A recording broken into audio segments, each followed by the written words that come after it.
Sebelum tu saya diwakilkan oleh pihak masjid untuk melancarkan tabung wakaf pembinaan Dewan Serbaguna Masjid Al-Hana, Kuala Langkawi. Jadi tuan-tuan bolehlah memberi sumbangan kepada petugas Masjid Al-Hana yang pakai baju t-shirt warna merah dan beg pun warna merah, ada tulis Al-Hana. Jadi sumbangan tuan-tuan untuk digunakan pembinaan Dewan Masjid kita ni. Jadi petugas pakai baju merah, karung pun baju warna merah, boleh kutip derma sekarang. Ni bukan tiket kuliah, tak bagi tak apa. Bagi Allah bagi dua perkara. Pertama, dapat pahala. Kedua, ampun dosa. Kalau Allah nak, Allah bagi 3 bonus yang sebut dalam hadis. Orang yang bersedekah, iaitulah cerah kubur, panjang umur, murah rezeki. Pernah ditanya kepada Syekh Ibn Hajar Al-Haythami, adakah orang kafir yang suka menderma dapat kelebihan juga? Jawab ulama, orang kafir yang menderma pun Tuhan akan beri kelebihan, murah rezeki, panjang umur. Nampak? Tapi lepas pada mati tak ada. Nak khabar sini, orang kafir yang sembah berhala, kalau kuat menderma, panjang umur, murah rezeki. Apatah kita hak beriman. Jadi kalau tak beri derma malam ini, tak ada masalah. Pasal sunat sahaja. Ma yusabu fa'iluhu wala yu'aqabu tariku. Apa dia sunat? Siapa yang menderma malam ini dapat pahala, siapa tak derma tak berdosa pun. Tak ada masalah.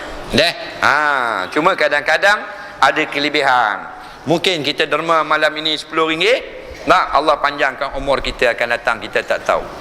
Mungkin kita derma malam ni RM5, rumah kita terlepas daripada kebakaran tahun depan.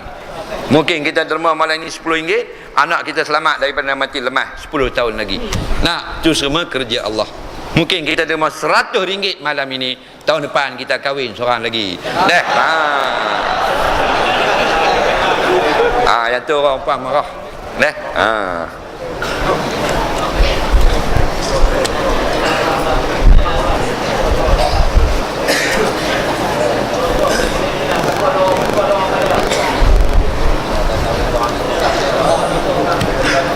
Jangan buat tidur. Tak kebir kuat sangat tadi. Bila derma buat tidur. Ni belah ni bagilah ni, cepat benar. Orang yang tak derma konon-konon selamat tu. Selamat ni tu. Rugi tak derma. Untuk masjid masjid dia umumlah sekarang berapa dapat.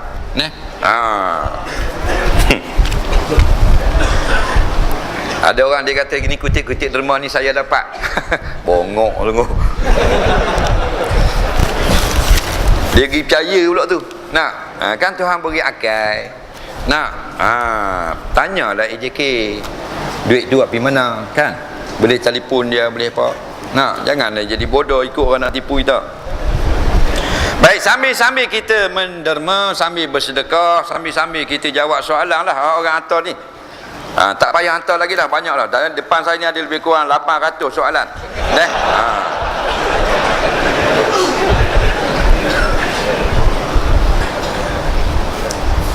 Soalan yang pertama, hukum menyimpan duit pesaka ibu bapa tanpa bahagi pada adik-beradik lain. Baik. Ni bab harta berabuk ni. Harta mak ayah mati dah, ada duit lah katakan 10,000. Dia yang tukang pegang ni, dia tak mau bahagi-bahagikan dia. Dan kan waris ada. Pokoknya kalau sengaja buat gitu, haram. Berdosa besar kerana terlibat dengan harta orang lain. Adik-beradik kita dikira orang lain dalam bab harta. Ramai berlaku gini dalam bab harta. Dia tahan harta, tak boleh, kena bahagi hak orang. Jangan kata orang yang minta tu tamak. Dia minta hak dia, bukan tamak. Tamak ni hak orang lain, dia nak ke dia juga, tu baru tamak. Faham?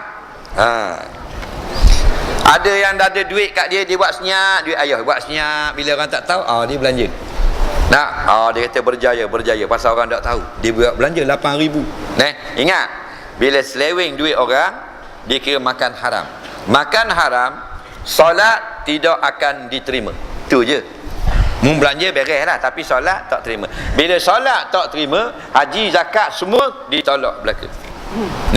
Ada orang dia buat senyap, duit ayah 200,000 buat senyap. Orang lain tak tahu, dia tahu je. Dia buat senyap.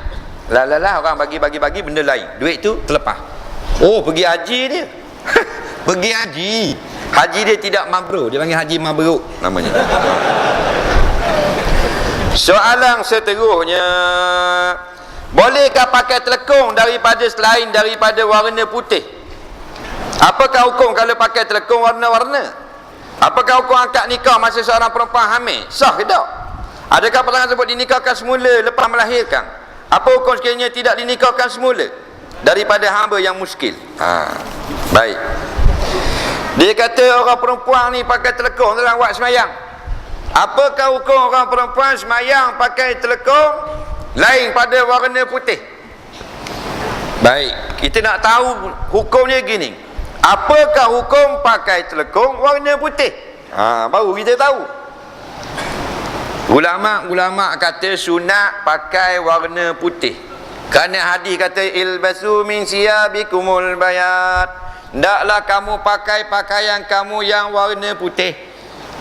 Maksudnya wajib ke sunat? Sunat sahaja. Jadi orang perempuan nak semayang sunat pakai telekung putih. Dan kalau dia pakai warna lain tak berdosa. Dan kalau dia pakai warna lain sah ke tak? Sah semayangnya.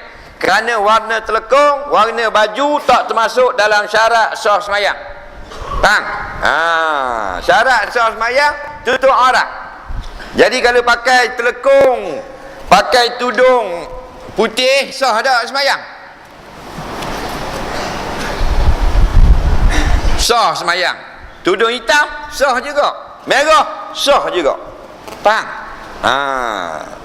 Tapi kebanyakan kita ni orang perang kalau semayang telekung putih. Ingat, tak baguslah tu orang perang. Tapi ingat, mung pakai putih bukan syarat. Mung pakai putih tu bukan wajib. Mung pakai putih tu bukan satu perkara yang dimestikan. Nak pakai colour lain boleh. Afdal pakai putih. Mana orang perempuan dia pergi berjabat tak bawa telekung, dia ada tudung merah, sah semayang. Dia ada baju kurung ada bunga-bunga, sah juga semayang. Atau pakai tudung merah, baju kurung putih, kain merah, selendang merah, sah juga semayang. Lambat pikak tu. Faham? Semuanya sah semayang. Syarat suci daripada hadas, suci daripada najis. Ada mana ni menghadap kiblat, tutup aurat, sah. Ni pakai kopiah saja gini, tak pakai serban. Soalan. Pakai kopiah saja, tak pakai serban, sah tak semayang? Awak mana sah kopiah saja, seluar tak pakai?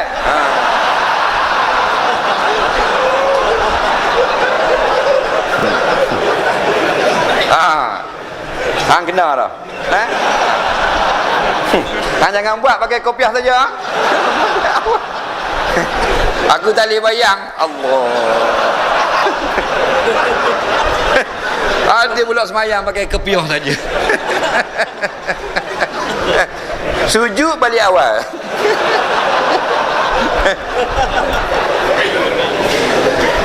Aduh lah. Lelah lah yang pok-pok ni.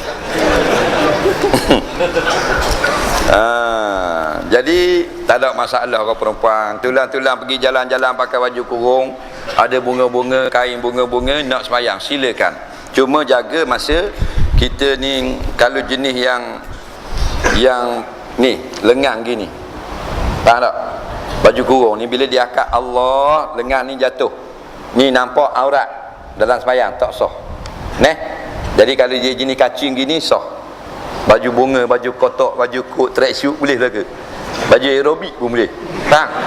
Takut baju kurung ni jatuh ni tak sah. Jadi ikat getah. Yang jenis tak bawa baju semayang, faham tak? Ikat getah sini. Atau ikat tali, stapler pun tak apa, keletak sini. Faham? Ada lah ni kan baju puang kan, dia jenis jubah besar gitu. Bila dia akan Allah jatuh sini. Sebab tu kalau molek pakai sarung lengan. Tak, sarung lengan.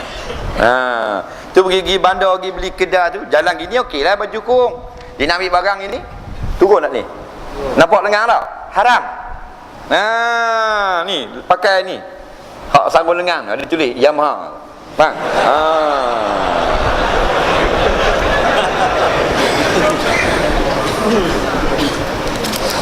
Baik, dia kata apa hukum akad nikah semasa seorang perempuan itu hamil? Adakah sah kena nikah semula lepas beranak?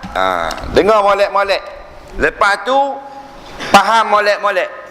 Bila faham, boleh kita share dengan orang lain. Bila faham, boleh kita tegur orang lain. Bila faham, orang lain tanya, kita boleh jawab. Bila faham, orang salah, kita boleh betulkan.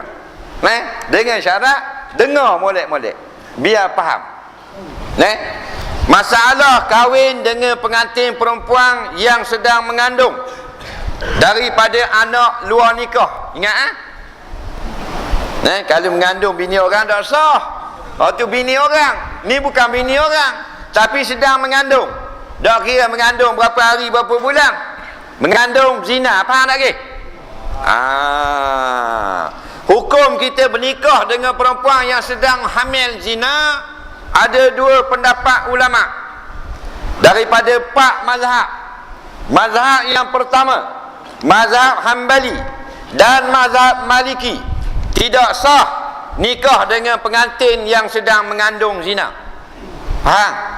Mazhab yang kedua, mazhab Syafi'i, mazhab Hanafi, sah kahwin dengan perempuan yang sedang mengandung anak zina. Nak settle, duk baloh ngat ni. Jadi kita faham benda ni khilafiyah, benda ni tidak sepakat. Jadi soalan ni kita jawab sah. Yang kata tidak sah, pandangan ulama fiqh, mazhab Maliki dan mazhab Hambali.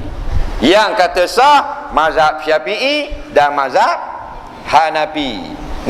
Kata sah. Cuma mazhab Hanafi kata sah nikah saja, tak boleh setubuh. Boleh setubuh selepas melahirkan anak. Dalam mazhab Syafi'i sah nikah dan boleh setubuh. Faham lagi tak? Faham tak apa. Takut Johor, faham Johor.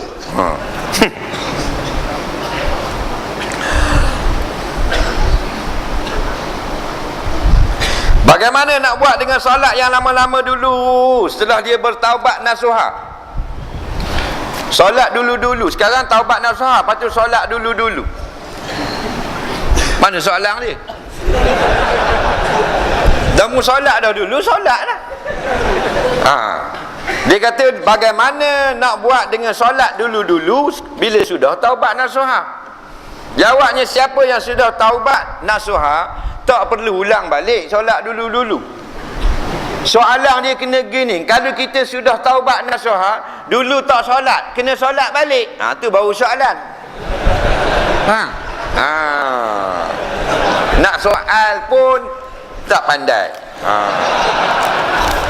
Tak apalah, korang-korang tanya. Kita jawab ni, sepakat ulama 4 mazhab. Mazhab Syafi'i, Hanafi, Maliki, Hambali, wajib kena buat solat yang kita tinggal dulu tak buat. Mau nak mari Facebook ke apa ke, 4 mazhab wajib kena buat.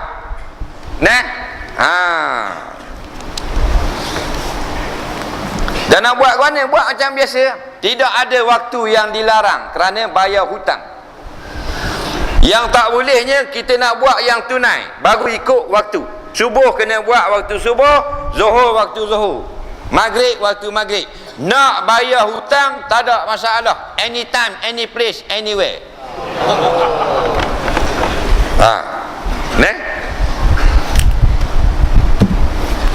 Tak masuk lagi waktu zuhur, kita nak sembahyang zuhur, boleh tak?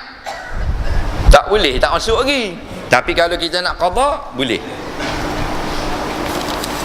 Nak tunai tak boleh, nak bayar hutang boleh, tidak dilarang. Macam orang nak pinjam duit kita, nak pinjam duit kena tengok waktu. Tak kena waktu, kita tak bagi pinjam. Malam Jumaat pukul 1 malam dia pergi rumah Tok Imam, Assalamualaikum, Assalamualaikum. Tok Imam baru mukaddimah. Malam Jumaat pukul 1. Assalamualaikum. Mak kata kawak mana pula mak ni. Nampak? Kacau sungguh. Aku baru boleh balik rumah bini aku malam ni. Nampak? Siapa? Tok Bilal lah kawan hang. Nak apa ni turun ni pukul 1 malam ni, nak apa ni? Ni bagi aku pinjam 24,000 boleh? Tok Imam kata apa ni tengah-tengah malam yang ni? Tak ada duit. Hang, sebab apa? Tak kena dengan waktu dia mari. Tengah malam nak 24,000 nak pakai duit. Siapa nak bagi? Kawan pula baru mukaddimah. Hang, tak kena dengan waktu dia tak bagi. Tapi kalau bayar hutang tak ada masalah. Marilah pukul 4 pagi pun orang tak marah. Pukul 4 pagi dia pergi rumah tu. Waalaikumsalam. Siapa pula tengah pukul 4 pagi ni ya, aku tak reti ni. Jenis lagu mana manusia pukul 4 pagi ni. Buat senyap. Tak buka, tak tahu siapa. Waalaikum. Ni lala katuk rumah. Go. Jolok zing.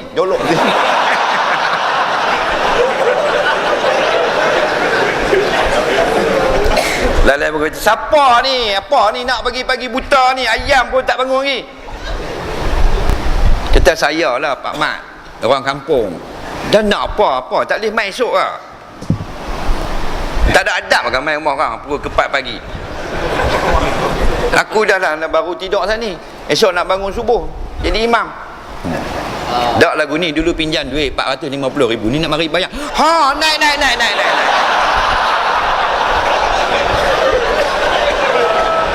Tak? Orang marah tak? Tak, naik. Nanti duduk kita buat ayang tu. Nampak? Kalau nak bayar hutang apa tak marah dah. Marilah pukul berapa pun. Nampak? Pospong jimak. Faham?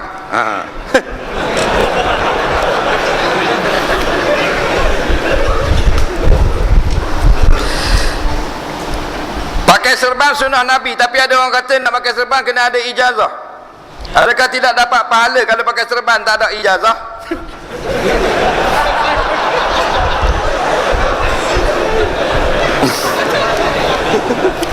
Allahu Rabbi. Tu kata bak itulah rojok ulama. Senang, jangan rojok kawan-kawan. Faham?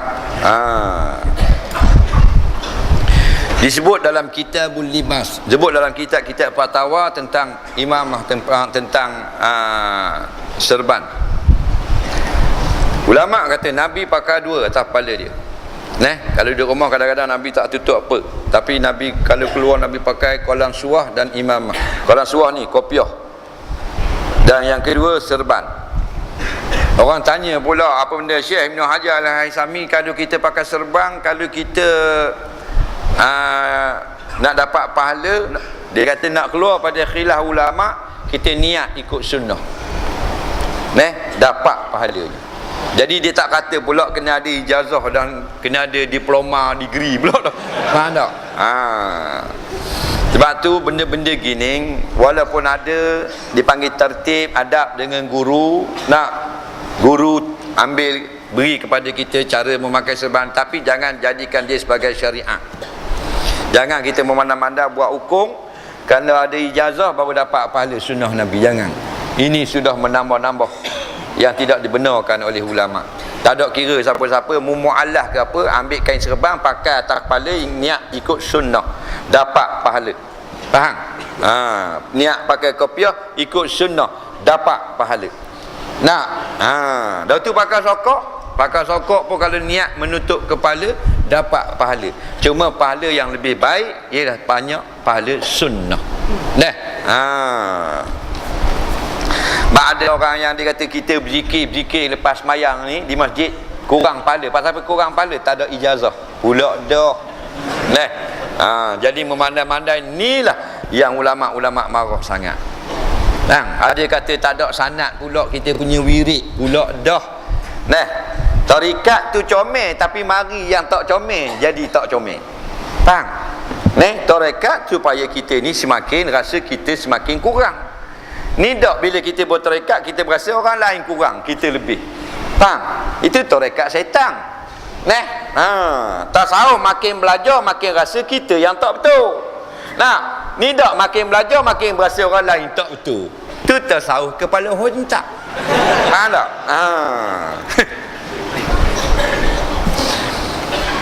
Tok Imam tak bagi ustaz kuliah dan khutbah Jumaat. Tengok kadang-kadang dia ada peraturan.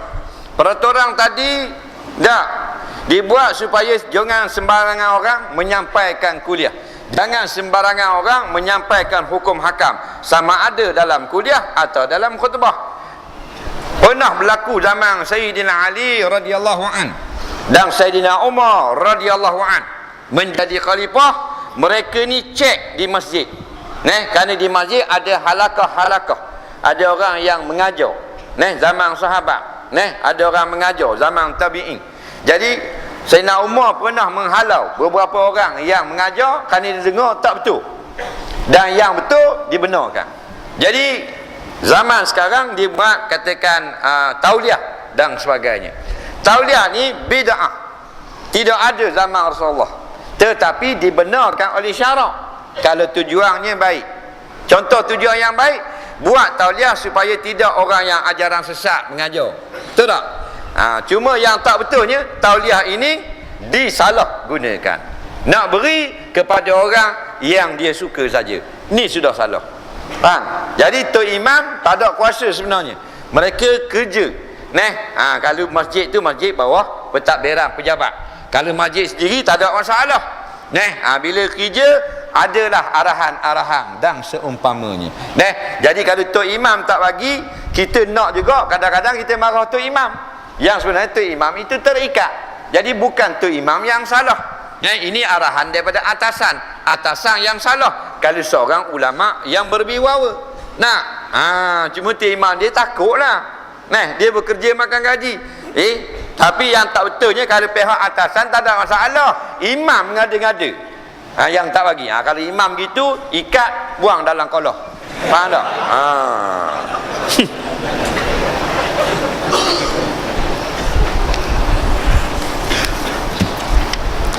Apa hukum Tok Imam semayang tengok Quran masa semayang fardu dan semayang sunat tarawih? Haram, makruh atau harus? Sekian. Terima kasih. Ulama dalam zaman Nabi SAW tak berlaku masalah ni kerana Quran belum lagi dibukukan. Quran ini jadi buku itu zaman Sayyidina Uthman bin Affan radhiyallahu an. Faham? Jadi tak ada hadis-hadis yang berlaku masalah ni. Ulama pun berfatwa. Banyak fatwa kita tengok daripada mufti-mufti seluruh dunia. Akhirnya kita buat khulasah, iaitulah makruh kalau semayang fardu baca di Quran, di mushaf. Dan dia pun lain pada semayang fardu harus. Ni ramai beri pendapat. Tok Imam mayang maghrib tapi tengok Quran. Pasal Tok Imam tu tak ingat Fatihah. Faham tak? Makruh. Lain pada semayang fardu harus. Bak dulu balah-balah berkelahi dulu. Ni kata tak boleh, ni kata boleh. Dua-dua tak mengaji belaka. Dia nak gaduh ke? Ngaji tak nak. Baik. Semayang sunat boleh. Boleh. Al-Imam An-Nawawi rahimahullahu ta'ala kata kalau kita nak buka Quran tu, kita jadi imam. Semayang tarawih, dia baca Quran satu juzuk satu malam. Habis satu mula, dia nak buka. Jangan bergerak 3 kali berturut-turut masa buka mushaf. Jadi bila tukar muka surat, perlahan saja buka. Tak batal semayang. Pasal ni dikira sekali. Bermaksudnya benda ini ada. Tak? Maksudnya berlaku di sisi ulama. Jadi boleh buka. Jangan mana muka surat. Tak. Balik awal atau imam itu. Dah kira bodoh.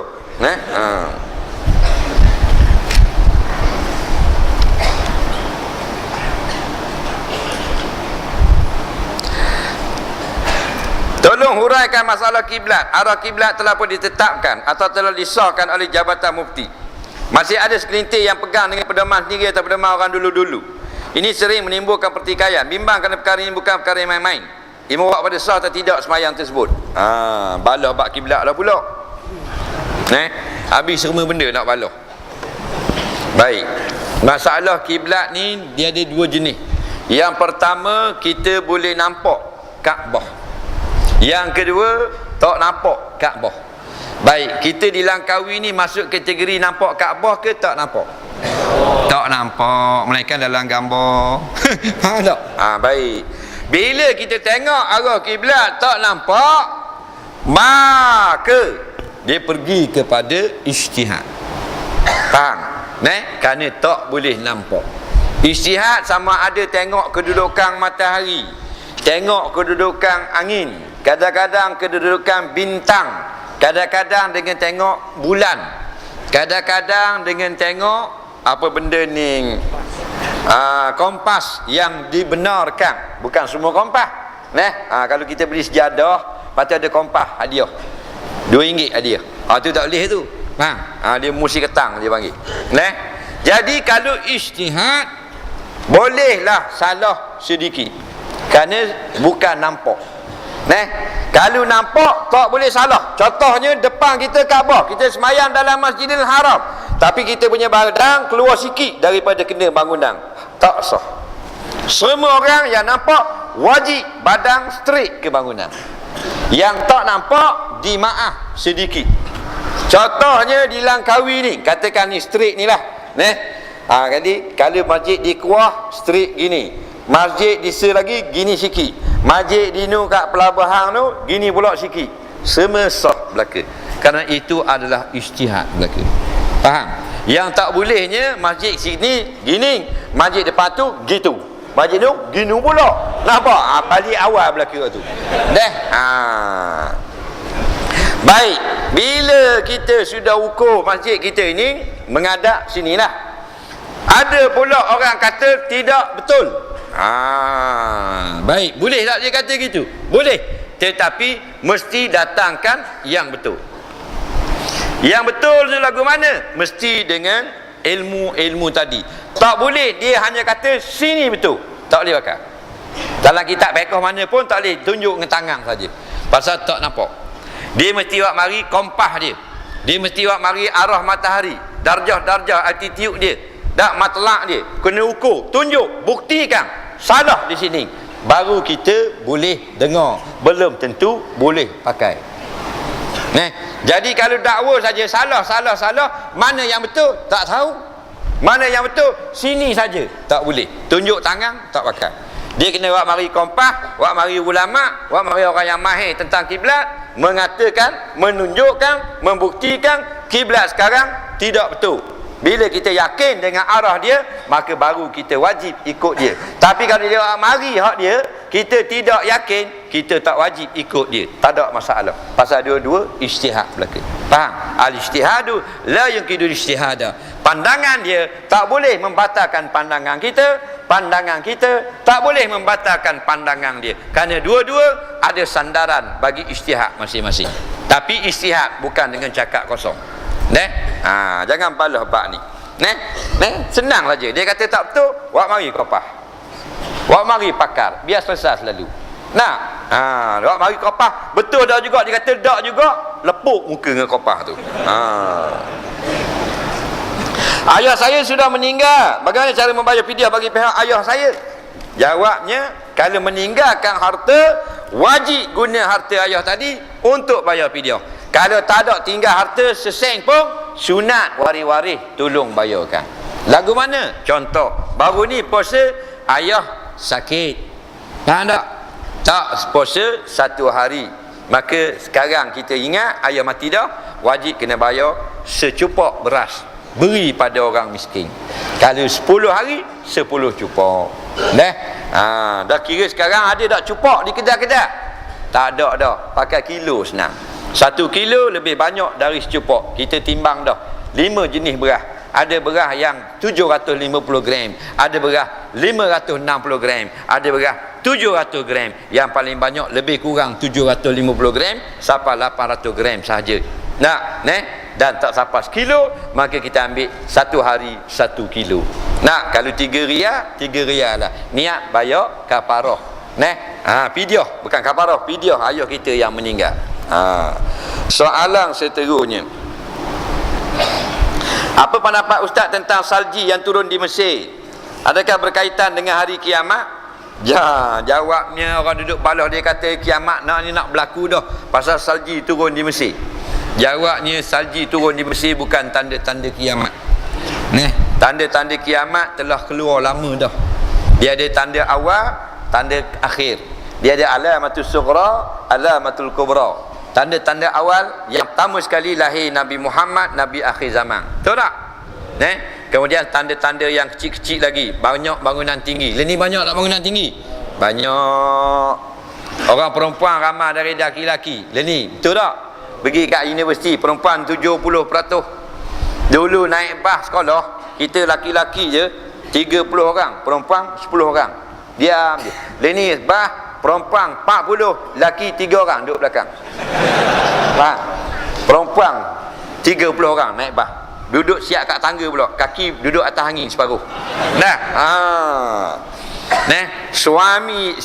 Suami takut isteri. Ramai tak ni? Ramai. Betul tak? Ketua polis negara tak berani kahwin seorang lagi. Faham tak?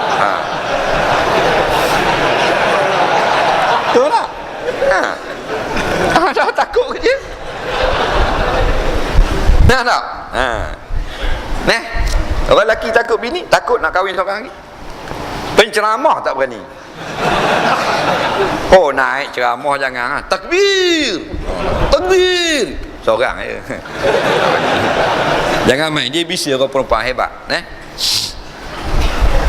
Ayah anda tak berani.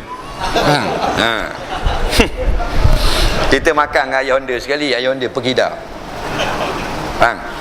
Body ni gini. Ni lengang. Tak.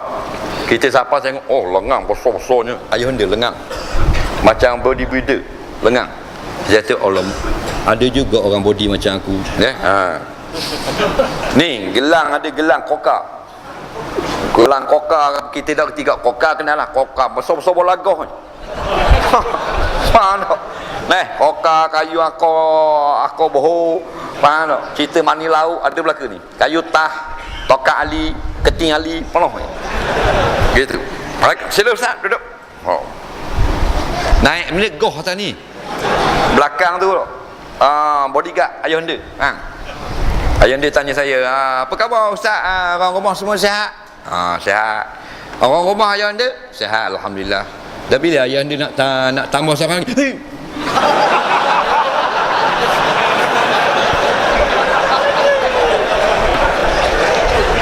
Ada.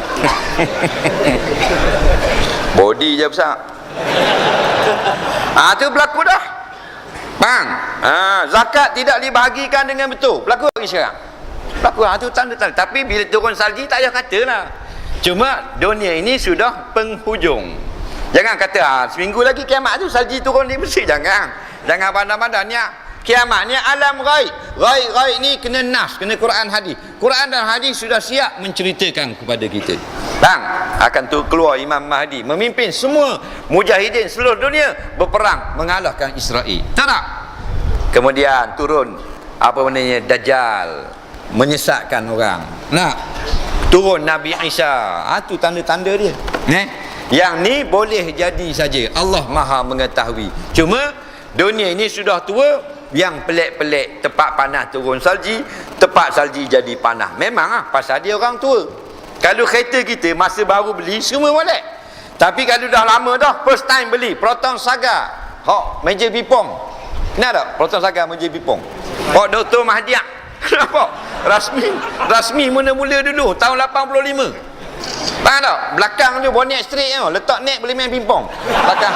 Ada. Tahun 85 tu boleh tapi ni boleh tak? Berat nanang dah. Jalan sengit. Buka signal nyala wiper. Ada. Gitu lah. Tu orang tua tu. Bang. Ni dunia tua gitulah. Tempat dak turun salji. Macam-macam pelik-pelik berlaku.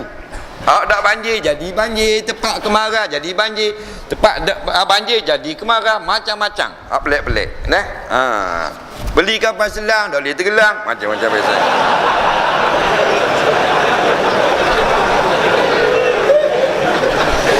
Ada seorang laki-laki, dia ada anak tapi belum berkhatan. Apa hukum laki-laki belum berkhatan? Kerana masa luka yang tidak boleh berhenti. Baik, dia ni belum berkhatan tapi dia ada anak dah. Faham? Tak masuk jawi lagi. Ke panggil benda sini. Orang Terengganu panggil sunat. Sini jawi. Dak jawi lagi 2 dah, 35 dah. Omong. Faham? Pasal apa dia dak jawi? Pasal doktor kata dia kalau luka keluar darah dak berhenti, maka dia maaf pada syarak. Faham? Dia bukan kata Islam ni agama yang maknanya keras, tak. Dia cukup sesuai dengan manusia. Nabi kata salli qa'ima fa illam tastati' fa qa'ida. Semayang berdiri, tak larat berdiri, boleh semayang duduk. Lepas tu ulama' kata siapa yang kalau dia bersunat, kalau jawi darah akan memancuk banyak, boleh mudarat nyawa, maka digugurkan kewajipan bersunat. Faham?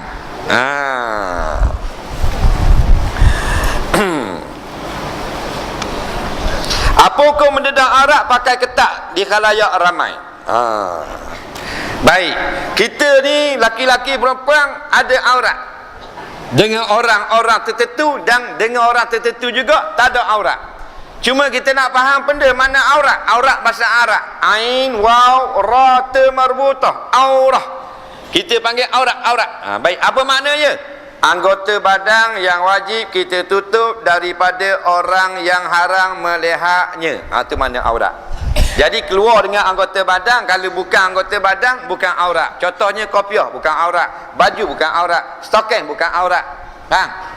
Kemudian pula yang wajib ditutup, kalau tak wajib tutup bukan aurat. Macam kita orang lelaki, bukan aurat ni, lengan-lengan ni bukan aurat, maka tak wajib tutup. Orang perempuan lengan-lengan ni aurat, wajib tutup. Kemudian pula daripada orang melihat. Orang tu kalau bukan orang tak haram kita tunjuk. Contohnya binatang, kita buka aurat, tak panggil buka aurat depan binatang, kerana kita dengan binatang tidak ada aurat. Kerana makna tarikh aurat tidak berfungsi melainkan dengan depan orang yang haram melihat. Faham? Dia masuklah kandang kambing, dia kekek. Faham? Dia masuklah kandang kambing, ada 15 ekor kambing. Kami pun tengok dia pun akak kain gitu. Faham tak? Underwear tak pakai akak gitu. Kambing pun tengok. Tak kambing. Berdosa tak? Tak lah, pasal kambing tak haram tengok. Pasal tu bukan aurat dia kalau banding dengan kambing. Faham? Dia nak pergi kecing, masuk dalam tandah, cicak pun keluar, cicak tengok. Faham tak? Dia pun kacing balik, zip tutup balik. Faham tak? Apa? Haram, cicak tengok. Maka orang laki-laki makruh pakaian ketat di khalayak ramai, dan orang perempuan haram. Kenapa gitu? Kerana body perempuan ini dia boleh menaikkan syahwat. Faham tak? Body perempuan, tak usah kata pegang, kita tengok saja sudah syahwat. Syahwat tu bahasa kita. Kalau Terengganu dia panggil sini panggil benda sting.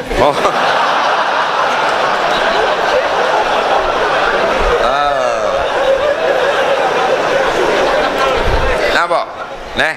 Bab perempuan dia bahaya. Allah jadikan bentuk perempuan tak sama. Kelebihan laki-laki Tuhan beri kekuatan tubuh badan dia. Boleh buat macam-macam, boleh jadi driver lori, boleh akak berah, boleh jadi itu, boleh jadi ni, boleh pikul besi, boleh akak mozaik, tu tak? Allah jadi perempuan jenis tak boleh pikul, jenis tak larat, jenis dorok cetong, tapi bodinya mengancam kalbu. Laki-laki kalau tengok perempuan mesti akan terasa. Orang sekarang lakawi panggil dia sting. Nampak? Nama benda ni, wacik-wacik ni, baju hijau Melayu hijau. Nama apa? Gamat. Apa? Kamal. Wacik Kamal. Kalau sekarang ni tengok perempuan rasa sting tau.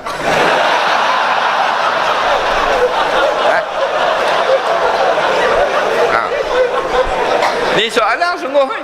Nak tahu. Kalau tak sting makna mati pucuk. Ada rasa tak tengok? Ada? Ada? Ada. Tu. Batu tak boleh pakai perempuan. Maka Allah lebih tahu, dia yang cipta kita. Zuyyina linnas hubbu syahawat minan nisa. Jenis laki-laki tu hang buat, hatinya akan rasa seronok bila tengok perempuan. Bang. Ada nama dia ni, ada dengung. Kalau tengok perempuan, ada rasa tak? Ada? Rasa? Ada? Tu tua dah tu. Pahala. Rasa lagi. Hak muda-muda tak tahu. Sebab tu perempuan jangan pakai gitu. Tak boleh. Nak pakai ketat-ketat boleh, tak ada orang. Boleh. Bahkan dalam kitab, kalau tak ada orang di luar rumah, kita boleh telanjang, makruh. Rumah dia tak ada orang, kampung dia seorang dia duduk. Dia pun mesin rumput, telanjang mesin.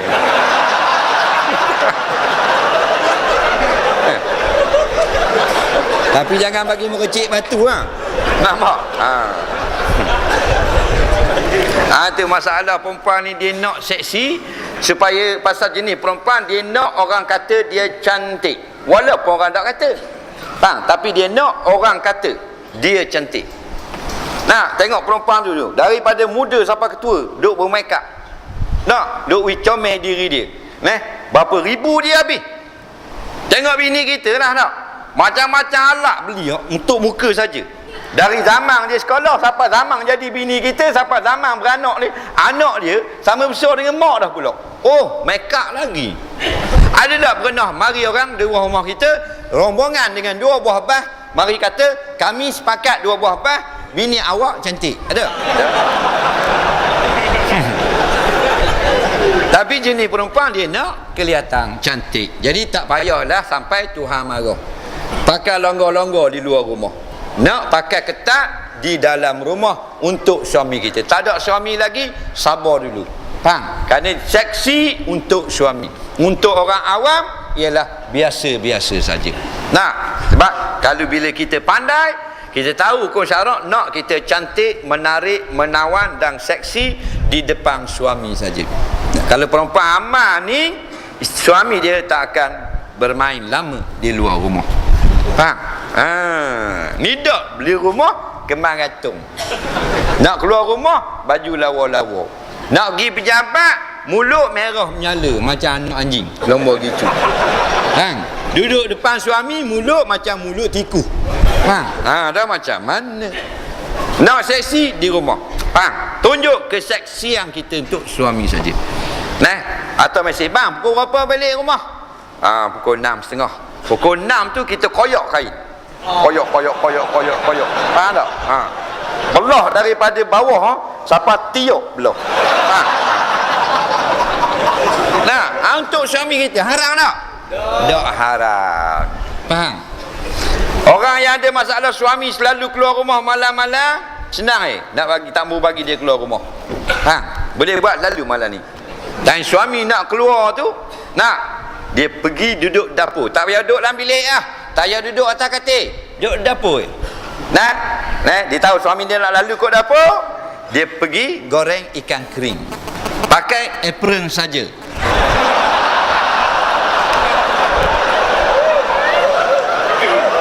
Yang lain tak pakai. Apron saja depan tak payah goda suami. Buat gitu. Suami lalu nak keluar, tengok.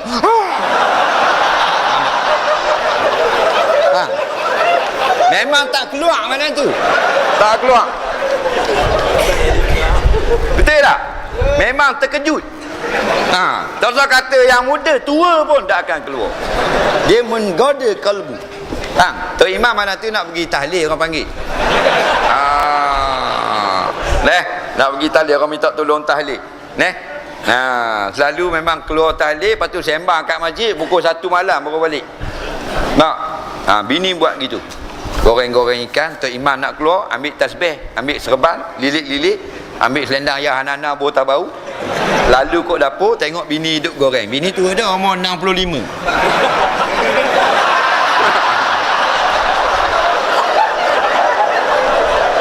Tapi belakang kosong. Faham tak? Tok Imam lalu. Nampak? Memang tak pergi tahlil. Tok Imam kata, halo, ini Tok Bilal dah, hang boleh ganti tahlil mana ni? Aku tak sedap badan lah. Tak pi. Saya tahlil kat rumah. Tahlil kat rumah. Faham? Tu cara dia.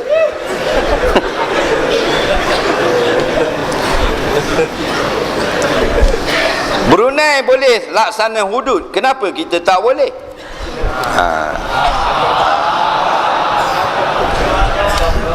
Dah tuduh kata Malaysia boleh. Jadi kita tunjukkanlah kita ni Malaysia boleh. Faham? Kita pergi di kedai. Pergi kedai nak beli baju. Macam-macam warna baju ada. Ada warna kuning, ada warna koko, ada warna pink, ada warna hijau, ada warna hitam, ada warna kelabu, ada warna putih. Kita beli warna kuning. Sedangkan warna putih tu lawa lagi. Dan kita mampu. Kenapa kita tak beli warna putih? Kita pergi beli warna kuning. Sebab kita tak suka yang warna putih. Maka kita belilah yang warna kuning. Brunei dia suka baju warna putih, dia beli yang putih. Jadi bila kita tak suka kepada hudud tu sendiri, macam mana kita nak buat hudud? Betul tak? Kita tak suka kepada agama hakikatnya. Jadi kita tak akan buat benda tu. Sebab itulah bila berlaku macam-macam jenayah di dalam negara, tidak dinafikan pemimpin-pemimpin negara bermesyuarat untuk mengatasi jenayah. Macam-macam akta dibuat, semakin ketat, hukuman semakin berat. Betul tak? Kerana untuk mencegah jenayah. Tetapi semuanya tidak akan melaksanakan hukum Islam. Cegah, hukum akan ditambah, tapi kepada Islam no. Betul tak? Sebab Allah kata fi qulubihim maradun fazadahumullahu marada. Dalam hati mereka ada dinding, ada hijab, ada penyakit, iaitu sekular. Ada virus sekular dalam hati. Penyakit ada. Allah tambah lagi sakit nifak mereka itu, mereka tidak akan balik kepada Islam melainkan jika Allah menghendaki. Batulah ulama berpuluh-puluh tahun telah memberi nasihat. Dan macam-macam keluar pula jawapan-jawapan yang menyebabkan kita rasa yakin mereka ni memang tak suka kepada hukum Allah. Sehingga keluar berpuluh-puluh ucapan. Hudud ketinggalan zaman, hudud patut letak dalam muzium, hudud tidak canggih, hudud tak boleh laksana, hudud tidak sesuai, macam-macam. Sedangkan Allah kata tilka hududullah, ini hudud bukan milik tok guru, ini hudud Allah. Siapa yang tolak, dia tolak Allah. Siapa yang tolak Allah, Allah tak terima dia di akhirat nanti. Sebab tu jangan berhenti nasihat kerajaan, nasihat raja, nasihat pemerintah. Jangan putus asa. Teruskan nasihat supaya mereka ini melaksanakan hudud. Jangan takut nak nasihat, jangan segan. Akhir sekali kalau kita tak nasihat, raja-raja kerajaan pun akan marah kita. Kenapa kita tak nasihat? Teruskan kita berdakwah, teruskan kita suruh, teruskan tegur. Jangan bimbang. Kerana afdalul jihad kalimatul haq inda sultanil jair. Kama qala. Sebaik-baik perjuangan berani berkata benar di hadapan kerajaan yang zalim atau tidak tu. Jadi alhamdulillah, Brunei sudah ada rasa takut kepada Allah dalam pemerintahannya. Maka kita harap-harap kerajaan yang ada sekarang nak juga ada rasa takut kepada Allah sebelum terlambat. Sebab Allah akan tanya bukan saja pemimpin Malaysia, Perdana Menteri Singapura yang bukan Islam. Allah akan tanya kenapa tidak laksanakan hukum potong tangan pencuri di dalam Singapura. Allah akan tanya Presiden Barack Obama, kenapa kamu tidak rotan penzina? Dia akan ditanya dan dia akan diseksa kerana tidak mengamalkan hudud di atas muka bumi. Kerana hudud bukan untuk negara Islam tapi untuk seluruh umat manusia. Soalan seterusnya, Boleh 5 minit lagi? Kita ada masa 7 minit 19 saat lagi.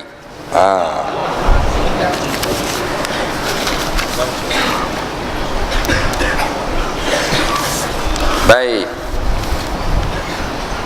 Solat atas bot yang kiblat tidak tepat, perlukah kita qada sampai di darat? Baik. Kita semayang atas bot, kiblat kita betul tak? Tak tahu betul tak betul, tak boleh semayang. Tetapi kita kena anggarkan dulu. Saya rasa berat-berat belah ni lah, kita pun semayang. Lepas semayang tak betul pula, tak payah qada. Sebab semua anggaran belaka. Yang kena qada, kita semayang di tempat yang ada arah kiblat, tapi kita cuai, kita semayang salah, kena qada. Berarti tengah malam masjid ni ya, orang tutup dah masjid pukul 12 malam, dia semayang kat luar tu, bang, semayang arah nu. Nampak tak? Tiba-tiba orang tegur, terbalik, wajib kena ikut hak betul. Tapi di tempat yang tak ada arah kiblat, tak ada masjid, semua kena ijtihad, tersalah tak payah qada. Faham? Macam kita bot tu pusing, kita semayang tengah-tengah semayang, bot kita pun ni kiblat, bot kita pusing gini, kita wajib kena gerak. Betul balik. Faham? Tapi kalau banyak pusing, tak wajib gerak dah. Pusing ni pula, pusing ni pula. Dah jadi semayang. Faham? Jadi siapa? Soalan seterusnya, kalau yang kita kerja kapal, ambil masa pelayaran bulan-bulan, macam mana kita nak solat Jumaat? Jawabnya tak ada lah solat Jumaat. Apa susahnya? Faham? Yang wajib solat Jumaat ni di negeri yang ada masjid buat Jumaat. Kalau kita duduk atas darat pun, kalau tak ada tempat buat Jumaat, wajib tak solat Jumaat? Tak wajib. Jangan nak lebih-lebih pula dari ulama. Faham? Yang tak betulnya ada kita duduk di masjid tak buat Jumaat, lalu depan masjid tak berhenti Jumaat. Tapi kalau lalu bukan depan masjid, ataupun kita musafir, tak ada Jumaat. Tak usah kata dalam laut. Tak wajib Jumaat. Orang yang duduk kerja di laut, dalam laut atau atas laut. Soalan seterusnya, pukul berapa masuk tepatnya waktu isyak? Isyak tu lah. Jawabnya tidak ada pukul. Tetapi selepas hilang warna merah di kaki langit sebelah jatuh. Dia tak ada pukul. Lepas tu kadang-kadang dia berubah, kadang pukul 8, kadang 8 suku, kadang 8.30, kadang 8.45, dia pusing balik. Lepas tu dia pakai takwim. Takwim kita tu ditulis oleh ahli falak setahun. Dia akan lari 3 minit, 2 minit, dimaafkan pada syarak. Kadang-kadang lari 3 minit, kadang-kadang 2 minit. Takwim, sebab dia tak tulis hari-hari. Jadi maaf pada syarak. Kadang-kadang kita ada takwim jabat agama, Isyak 8.15, takwim Maidin Mall Isyak 8.16, takwim apa benda ni kerajaan negeri pula, Isyak 8.14. Semua sah belaka. Yang tak bolehnya jauh sangat. Ada satu lagi takwim Isyak 7.10. Tu balik awal. Faham tak?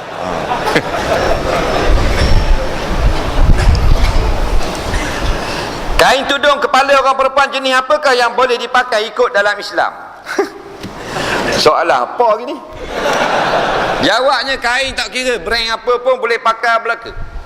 Dengan syarat dia menutup aurat, dengan syarat jangan menyerupai pakaian yang khas untuk upacara agama lain. Tak boleh. Yang sebenarnya tak wajib orang perempuan ni pakai tudung, wajib tutup aurat je. Faham? Jadi tak pakai tudung, dia tutup aurat, dosa lagi. Dia tak pakai tudung tapi tutup aurat, dosa tak? Bukan wajib pakai tudung, wajib tutup aurat.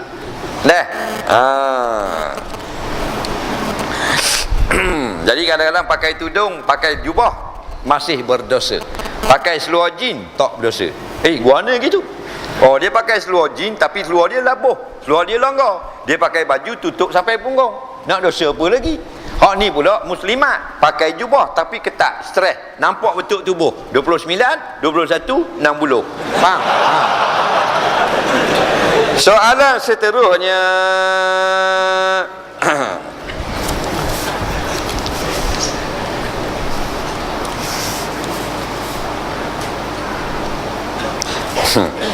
Ni lebih kurang. Kain lembut jenis lekra boleh buat tudung tak untuk orang perempuan? Boleh.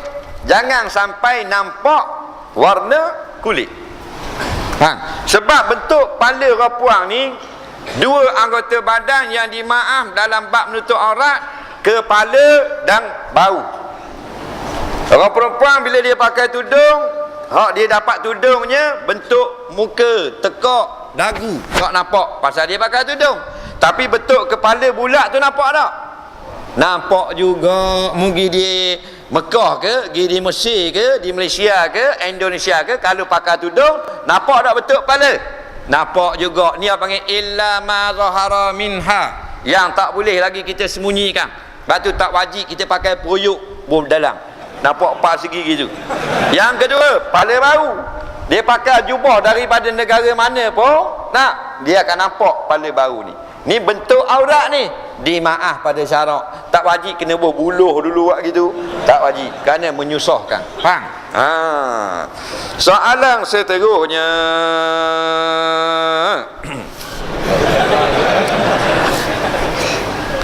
Baik. Saya sering kali mimpi di patuk ular. Bagaimana kita nak tak mau mimpi patuk ular? Kerana pada pandangan mengatakan mimpi tersebut jika lelaki akan kena sihir. Jawabnya, mimpi jangan jadikan sebagai akidah. Akidah ini wajib kita percaya. Tak percaya tak boleh. Mimpi jangan sampai begitu. Ada 3 jenis mimpi. Yang pertama, mimpi yang baik. Mimpi pergi belajar fardu ain, mimpi jumpa ulama, mimpi pergi Mekah, mimpi tengok syurga, mimpi buat haji dan sebagainya. Mimpi derma anak yatim. Ni mimpi-mimpi yang baik. Kadang-kadang membawa tafsiran yang baik. Dan kalau tak ada tafsiran pun, bermakna Allah nak bawa berita gembira kepada kita di dalam tidur. Yang kedua, mimpi syaitan, iaitu nampak yang jahat-jahat. Tujuannya supaya kita cemas, supaya kita syak, supaya kita was-was, atau kita supaya takut. Nabi kata kalau mimpi-mimpi syaitan atu gini, rima kejar kita, tak boleh nak lari. Depan rima belang, tepi rima akor, sini rima kumbang, belakang JKK ada. Faham tak? Tak boleh nak lari kita. Bangun Allah, mimpinya aku. Sunat berkata a'udzubillahi minasyaitonirrajim, ludah 3 kali. Faham? Tu ada belaka dah. Buat gini. Jangan ludah sungguh. Ludah. Tak. Bini dia tengah tidur. Bau bagi atas muka bini. Ija tadi. Faham tak?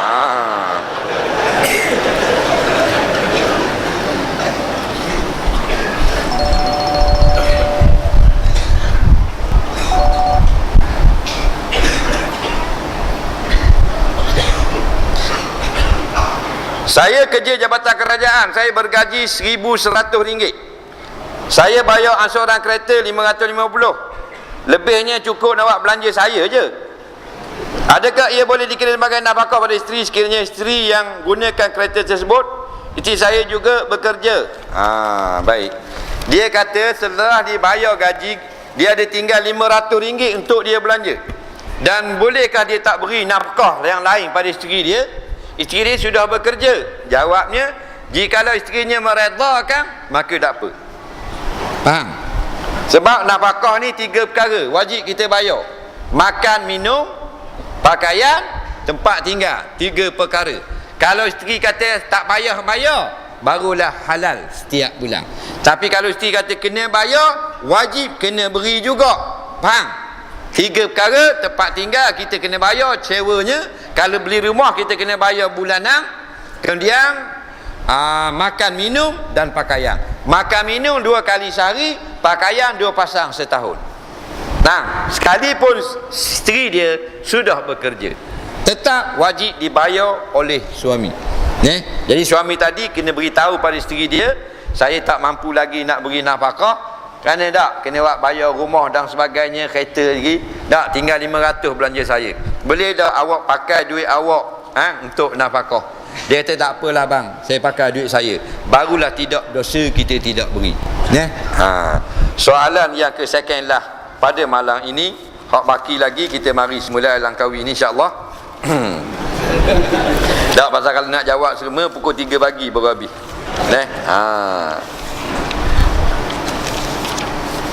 Sekarang budaya akad nikah dilakukan dalam masjid. Kebiasaannya majlis akan dilangsungkan lepas solat Zuhur atau solat Asar. Soalnya ramai pengirim pengantin dia tak ambil peluang untuk solat secara jemaah. Bagaimana kedudukan solat mereka? Apa pandangan Ustaz? Baik. Orang yang mari ke masjid patut orang solat jemaah, dia tak solat jemaah.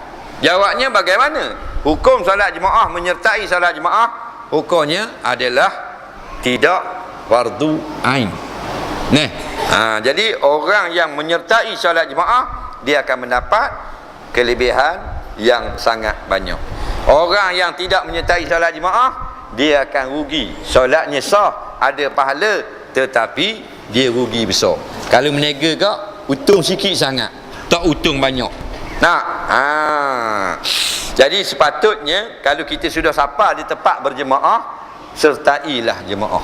Dan kan yang tak sapa pun mari nak sertai jemaah. Jadi rugi sangat kadang-kadang kita. Kalau kita tak dang jemaah dengan orang ramai, jemaahlah 2 orang pun tak apa dah kata ulama. Biar ada nama jemaah. Tu yang terbaik. Dah. Pulau Pinang ni menjadi tempat persinggahan pelancong dan menggunakan masjid hanya untuk mandi dan tandas. Meninggalkan macam-macam sampah sarak. Bagaimana yang sepatutnya? Ni hak kita sebut sama. Masjid jadi tempat berak kecing. Faham? Bila sakit perut singgah masjid. Bila lah kenyang perut pergi karaoke. Faham tak? Hak mari kuliah tak? Nak mari sembahyang jemaah tak? Nak mari tazkirah tak sekali-kali? Ini golongan-golongan yang dia tak faham benda masjid ni sebenarnya. Dia ingat masjid ni tempat orang melacung apa. Orang golongan ni orang ni golongan bodoh sombong. Bodoh sombong. Kalau bodoh saja okey lagi. Bodoh sombong pula tu. Faham? Mu lalu masjid ada tazkirah, dengarlah. Sebab siapa yang belum habis belajar fardu ain, ada orang mari mengajar fardu ain, dia tak mari dengar, berdosa. Faham? Jangan main-main belajar ilmu ni. Orang yang beramal tanpa ilmu boleh jadi amalannya rosak. Tak usah kata tafsir Quran, alif ba ta tak belajar, tak betul. Tak usah kata ilmu hadis. Faham? Tapi saat ni lah kerajaan pun kadang-kadang masalah kau. Ni bukan kita anti kerajaan, tidak. Macam awak mari benda-benda yang tidak patut dalam tempat kita. Jadi anak-anak kita jadi mangsa. Dengan berjoget lah begitu begini, benda-benda yang Tuhan marah, tak payah. Hiburan ni boleh dalam Islam. Tapi jangan sampai hiburan yang haram. Pasal bumi ni, Langkawi ni milik Kedah ke milik Allah? Boleh jawab? Cuba jawab. Salah jawab aku tibai atas kepala. Salah. Ni Pulau Langkawi milik Kedah ke milik Allah? Biar jelas gitu. Bila milik Allah kena ikut peraturan Allah. Dah milik dia. Macam kita, kereta kita ikut suka kita. Tapi kalau kereta orang kita boleh buat ikut suka? Tak boleh. Tuan jiran kita nak pergi jalan balik kampung, dia tinggal kereta, dia bagi anak kunci ke kita. Suruh tolong start, dia nak balik sebulan. Kita pun tengok kereta dia, tak comel warna biru ni. Bagi hantar workshop tukar hijab. Tak lawa cermin gini masjid ni. Jiran suruh start je, tak lawa kita tukar cermin gelap bubuh, pelik tukar, azab besar boleh muat buahnya. Faham tak? Haram tu, harta orang tak boleh, tapi kalau harta kita boleh. Kita beli BLM Proton, balik terus pergi kedai tukang, tak pergi kat bengkel kereta, kat tukang rumah. Ini cermin buang masuk nako. Faham tak? Pakai buka gini. Faham lagi? Jadi sekarang ni kita kena faham ni, udara yang kita sejuk milik Allah, tanah yang kita pijak milik Allah, Pulau Langkawi milik Allah, negeri Kedah milik Allah, langit yang kita junjung milik Allah. Maka wajib kena ikut peraturan Allah. Nak sokong tutup aurat, Nak mat apa benda ni, nak hiburan ikut perintah. Nak menyanyi jangan siapa ada semayang. Nah, nak berhibur jangan siapa ada arak dan sebagainya. Nah, ni berlambak-lambak tengok arak. Dekat Allah akan tanya, "Hei, siapa lang? Bukan mu hari itu jadi menteri besar?" Tuhan akan tanya, "Saya." Hang buat apa di Pulau Langkawi sampai ada arak ni berlori-lori boleh minum? Casper ada, Tiger Beer ada, San Miguel ada, VSOP ada, wine ada, champagne ada, Toddy ada, Bacardi ada, Johnny Walker, Johnny Quengo, jenis stout ada, unggal lagi nak ada, nak suruh sabdu nak ada.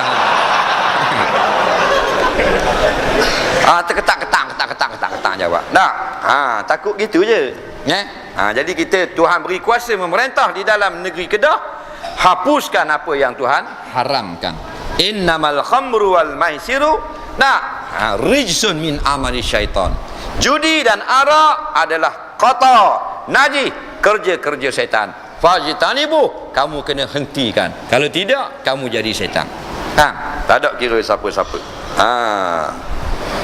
Ni patut aku sebut hal ni, jangan marah, bagi brim kat aku.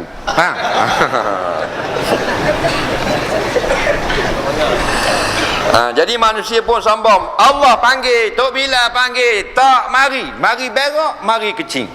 Dia jadi tempat buang najis dia. Batu pamper anak pula lepas merata-rata. Pergi negeri orang putih dalam tandas boleh makan nasi. Pergi di masjid dalam tandas, Masya Allah. Padahal kita agama yang paling bersih, agama paling suci. Masjid pula tempat yang paling hebat, tapi jadi paling kotor. Pasal apa? Islam tak molek? Tak, penganut tak molek. Faham? Dan berak tu tak pang pula. Faham tak? Berat menandang tu. Macam lembu. Kalau lembu tak pang, okey, manusia kan ada tekan flash sampai kena tulis tolong flash selepas guna. Patut tak payah tulis tau. Ada satu tanda tu kita masuk tak boleh pijak. Tempat pijak tu dia berak. Yang siapa merecik di dinding ada najis. Najis tu naik di dinding penuh. Siapa tempat pegang tali tu ada najis. Macam mana ni? Ni macam mana berak handstand ni? Faham tak? Baik, soalan yang terakhir pada malam ini.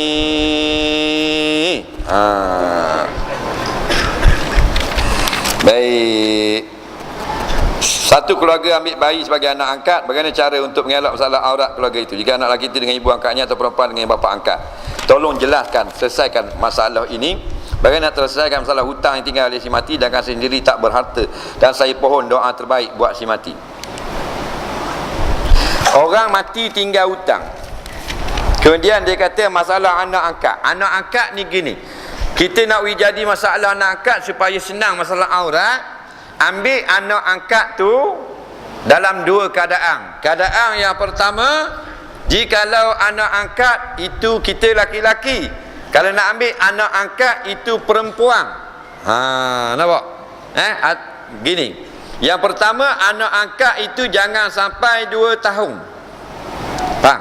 Ambil sebelum genap 2 tahun. Yang pertama, kaedah dia. Yang kedua, ambil masa adik-beradik kita sedang mengandung atau ada susu. Faham lagi? Kita nak ambil anak angkat perempuan.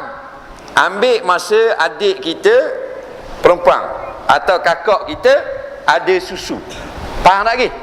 Jadi bila kita ambil, kita susukan dengan kakak kita. 5 kali susu jadi anak susu kakak kita. Faham tak lagi? Anak susu kakak kita atau anak susu adik kita. Berarti kena panggil anak kopek. Dengan kita anak saudara susu. Anak angkat tu jadi anak saudara susu. Anak saudara susu hukum dia macam mana? Cik tak berapa faham lah. Lagu ni nak senang, anak saudara susu, buang perkataan susu. tinggal anak saudara. Tu hukum dia. Faham lagi? Jadi dia ngopek nyusu dengan kakak kita, dia akan jadi anak susuan kakak kita. Dengan kita anak akak tu jadi anak saudara. Anak saudara budak perempuan ni kalau besar tak payah tudung rambut.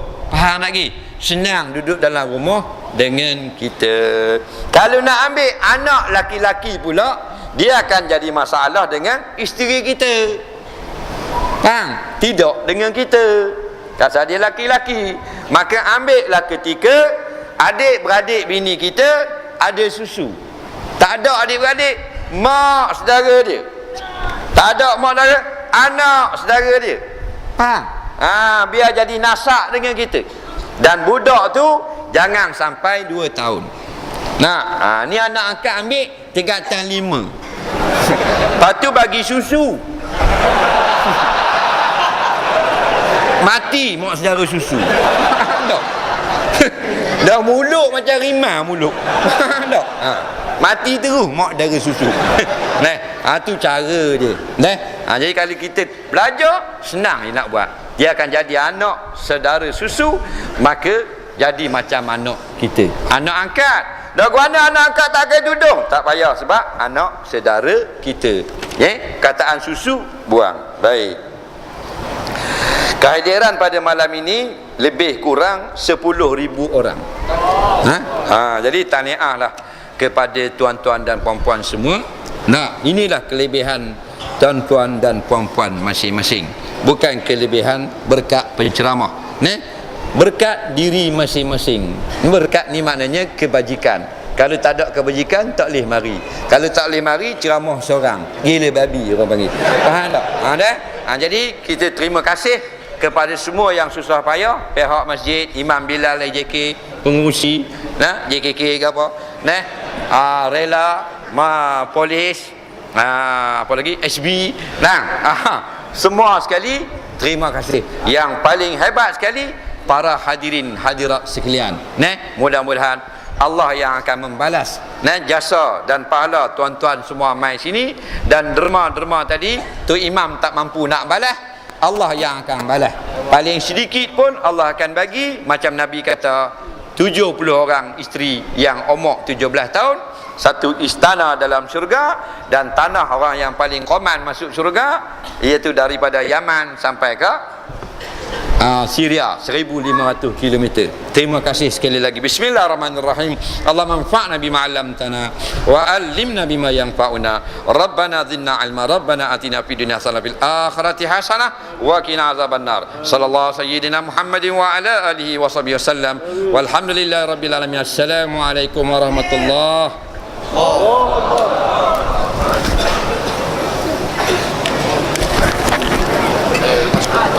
Kita salam lepas solat lah.